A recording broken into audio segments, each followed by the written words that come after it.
बस कोडिंग और डिकोडिंग करनी है ना, जो मैं आप लोगों से प्रैक्टिस कर रहा हूँ। आज तो बस यही है कि क्या क्या पढ़ना है।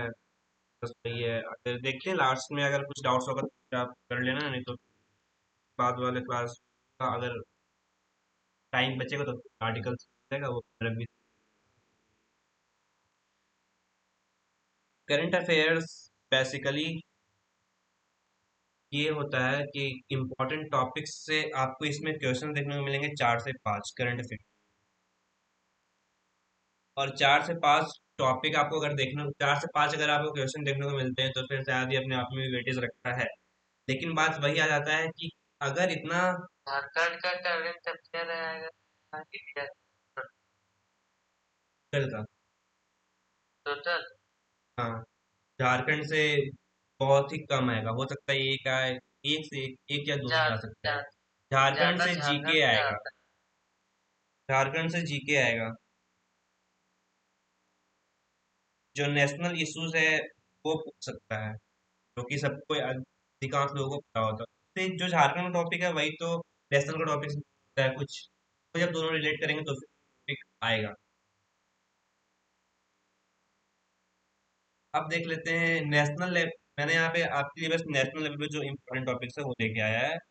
और जो नेशनल से झारखंड में पूरे राज्य में जो हमारे टोटल स्टेट्स है जितने उसमें हो सकते हैं वो टॉपिक्स लेकर के आया हूँ मंथ वाइज। और ये मंथ हमारा चल रहा है जनवरी, क्योंकि लास्ट एग्जाम जो हुआ था हमारा अक्टूबर में या नवंबर में एग्जाम हुआ था लास्ट ईयर। तो उसके बाद का करंट अफेयर्स हम देख लेते हैं। सारा मैंने उठा करके नहीं लाया है, एक दो टॉपिक्स हर मंथ के है तो फिर आप उसे कर सकते हैं। देखो, अब ये है क्या पढ़ूँ कितना पढ़ूँ कहाँ से पढ़ूँ वो भी बता दूंगा, क्या पढ़ना है वो भी बता दूंगा, और कितना पढ़ना है ये भी बता दूंगा। देखते हैं, जनवरी में रिपब्लिक डे कर सकते हैं पहला। अब इसे अब ये इंपॉर्टेंट क्यों हो जाता है वो देखो, 77th रिपब्लिक डे प्रेसिडेंट के, अगर कोई किसी देश का प्रेसिडेंट आया होगा, अगर उसे इनवाइट किया होगा और किसी देश का प्रेसिडेंट आया होगा, तो फिर बस यही पढ़ना है कि कौन से देश का प्रेसिडेंट हमारे 77th रिपब्लिक डे में आया था। एक प्रेसिडेंट, और हर रिपब्लिक डे का एक अलग थीम होता है जो कि 2 से 3 वर्ड का होता है। तो एक प्रेसिडेंट और एक थीम आपको पढ़ना है, इतना ही 77th रिपब्लिक डे से इतना ही पढ़ना है। अब यूजीसी जो यूनिवर्सिटी ग्रांट्स मिशन का एक आया था हमारा रेगुलेशन 2020 का, ये आपको इसमें बस मान लो 5 ज्यादा इंपॉर्टेंट पाइपलाइंस मिलेंगे इसमें, बस उतना ही पढ़ना। इसका मैं ही दे दूंगा, इसका आप कर सकते हो, हालांकि अगर नहीं करोगे तो मैं दे दूंगा इसका यूजीसी का। अगर आप पोस्ट लोगे तो ठीक है, नहीं तो फिर मैं दे दूंगा। फेब्रुवरी में अगर देखें तो जो चीफ मिनिस्टर ऑफ मणिपुर, जो कि बहुत सालों से क्या बोलूं, तो काफी टाइम से इसका केस चल रहा है, काफी टाइम से यहाँ पे दंगे हो रहे हैं, लेकिन फाइनली जाकर के यहाँ पे एक चीफ मिनिस्टर जो है बना है अभी, जो फेब्रुवरी में पद लिया है मणिपुर में, वो चीफ मिनिस्टर जाकर के भी बना है, जो काफी टाइम के बाद यहाँ पे चीफ मिनिस्टर का एक्टिव होने वाला है। इसलिए ये इंपॉर्टेंट हो जाता है। और हालांकि इसमें क्वेश्चन अगर मैं बोलूँ तो एक ही क्वेश्चन आ सकता है, who is the chief minister of Manipur, बस, इससे ज्यादा डीप पूछ ही नहीं सकते। अब इंडिया एआई इम्पैक्ट 2026, ये नेशनल क्वेश्चन हो सकता है। और इंडिया एआई इम्पैक्ट सबमिट में जो है, इसमें भी आपको क्या पढ़ना है, theme, what is the theme of India AI impact submit 2026, बस इतना ही। सारे टॉपिक्स में अगर थीम मिलते हैं तो थीम इज द इम्पोर्टेंट।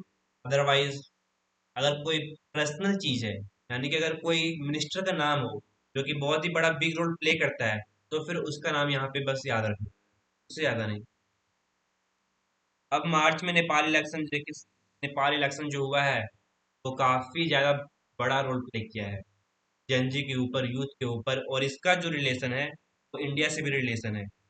आपको इसमें क्या पढ़ना है, नेपाल इंडिया के बॉर्डर से कितना है, कौन से कंट्रीज कौन से स्टेट्स उससे शेयर करते हैं, बस इतना ही। और नेपाल का कौन नया प्राइम मिनिस्टर बना है, बस इतना ही, इससे ज्यादा नहीं। मतलब 2 से 3 आपको टॉपिक्स, 2 से 3 आपको चीजें पढ़ना है जो कि रील्स में आ ही जाता है। नेपाल का अभी कौन है, उसके बाद कौन कौन स्टेट से ये शेयर करता है, आपको शायद थोड़ा बहुत पता भी होगा, अगर नहीं पता तो फिर अब रिवाइज कर लेना। फिर एक और स्टेट है हमारा केरला, उसका नाम कर दिया गया है केरला। मतलब सेंटर ने अप्रूव कर दिया है, अभी तक फाइनली हुआ नहीं है। केरला जो हमारा स्टेट है उसका नाम केरलाम करने का लिए सेंटर जो है अप्रूव कर चुका है। सेंटर, तो फिर आपको बस इसमें क्या याद रखना है, मैं बता देता हूँ। केरला को कौन से नाम से अब जाना जाएगा, या तो फिर सेंटर ने क्या अप्रूव किया है केरला को कौन से नाम करने के लिए। तो आपके ऑप्शन में केरलाम या फिर कोई और तरह का केरला से रिलेटेड का ऑप्शन आएंगे, आपको केरलाम टिक करना है। सिंपल सिंपल से क्वेश्चन आएंगे अगर करंट अफेयर्स में क्वेश्चन आते हैं तो। अब सिक्री रिपोर्ट क्यों इंपॉर्टेंट है मार्च के टॉपिक में, क्योंकि सेकेंड लार्जेस्ट आर्म्स इंपोर्टर, जो आर्म्स का इंपोर्ट होता है, यानी कि इंडिया अब सेकेंड लार्जेस्ट आर्म्स इंपोर्टर बन गया है। इंपोर्ट करना और एक्सपोर्ट करना अलग अलग है। इंपोर्ट करना यानी कि अपने देश में आर्म्स जो आ रहा है, जो बंदूक, गन, बारूद, ये सब आ रहे हैं, वो इंडिया जो है उसमें अब सेकेंड नंबर पे आ चुका है। इसलिए ये इंपॉर्टेंट हो जाता है। अगर फर्स्ट पे आएगा तो और इम्पोर्टेंट है, लेकिन बस इसमें भी इतना याद रखना है इंडिया कौन से नंबर पे आता है, बस नहीं। मीन्स जो होता है न्यूज़ का हेडलाइन, वही इम्पोर्टेंट है।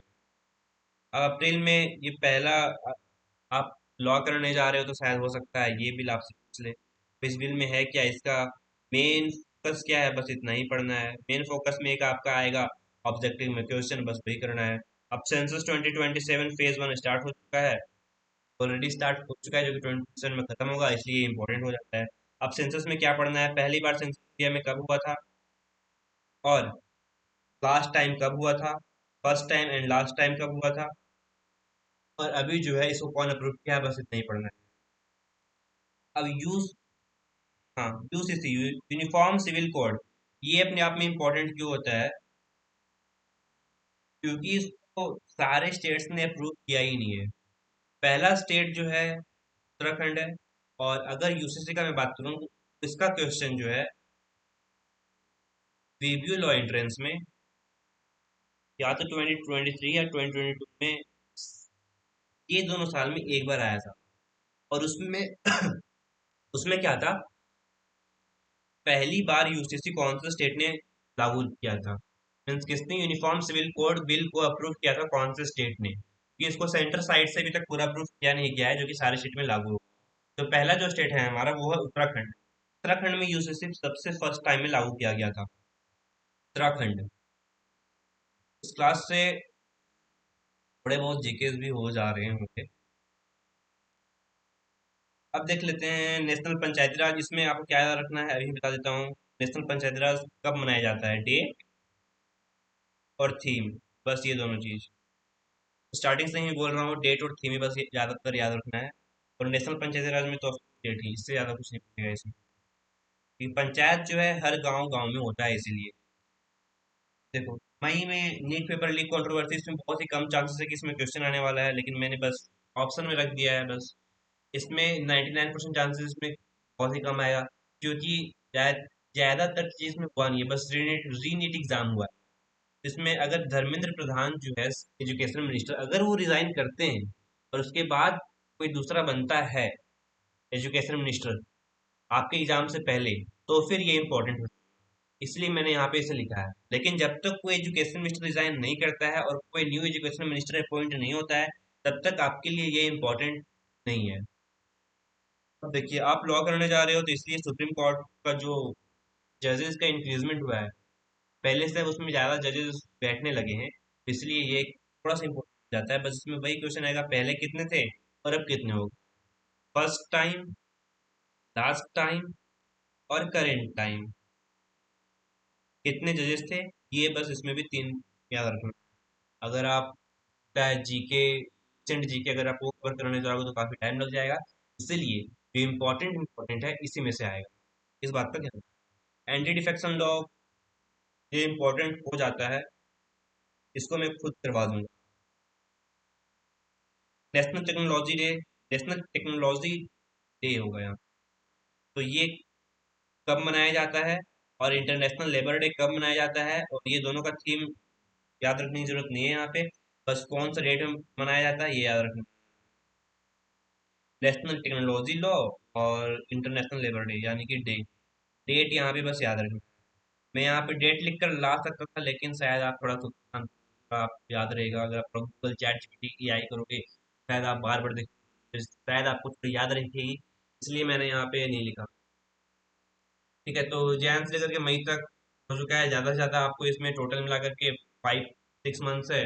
5 मंथ्स है तो 5 मंथ्स में 10 टॉपिक्स, 10 टॉपिक्स में हर टॉपिक से दो चीज़ें आपको पढ़ना है, थीम और डेट, ज़्यादा से ज़्यादा यही, और में से तीन। तो अगर 10 टॉपिक्स आपको है, आपके पास है, या तो 12 टॉपिक्स है, अगर दो क्वेश्चन आप हर एक टॉपिक से करते हैं तो आपके पास केवल 24 हैं। 24 ही क्वेश्चन आपको पढ़ने हैं और उससे याद रखना है, ज़्यादा बिल्कुल भी नहीं।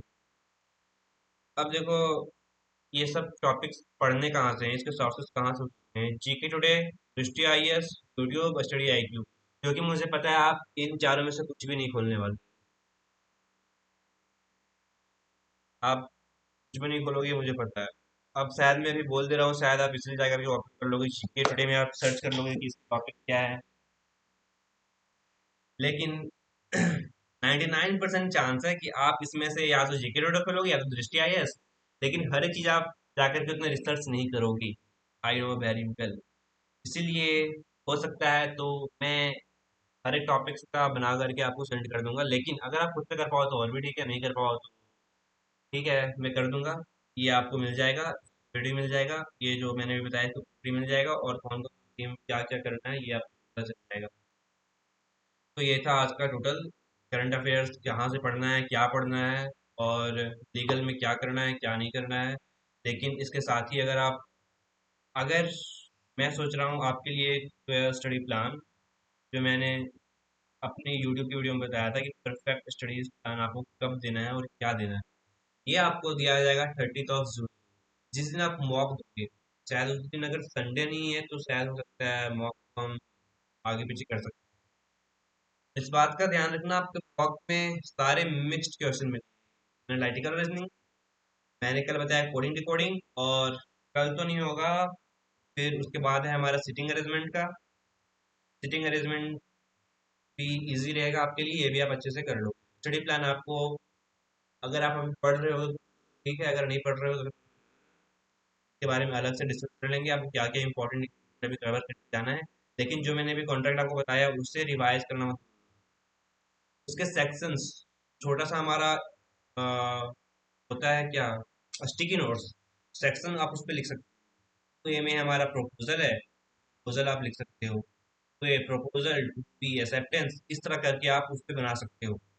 ठीक है, ये कर लेना, ये जरूरी रहेगा, और इससे रिवाइज करना भी रहेगा। तो अगर और भी कोई डाउट हो तो फिर आप, और मैंने आपको कोडिंग और डिकोडिंग का कल भेज दिया था, उसमें से 5 में एक नैतिक थे, प्रवीण थे, तो आप लोगों ने वो पीपीटी सॉल्व किया था, या फिर बाकी सॉल्व, 5 क्वेश्चन कल ही रात को इसलिए किया था ताकि आप, कितने क्वेश्चन में उसमें, उसमें बन रहे हैं क्वेश्चन या फिर दिक्कत आ रही है? बन रहे हैं ना, फिर ठीक है। अगर 25 क्वेश्चन अभी तक पूरा नहीं हुआ है तो फिर कल तक पूरा कर लेना भाई, फिर अगर बैकलॉग होने लगेगा फिर करने का ही मन नहीं करेगा।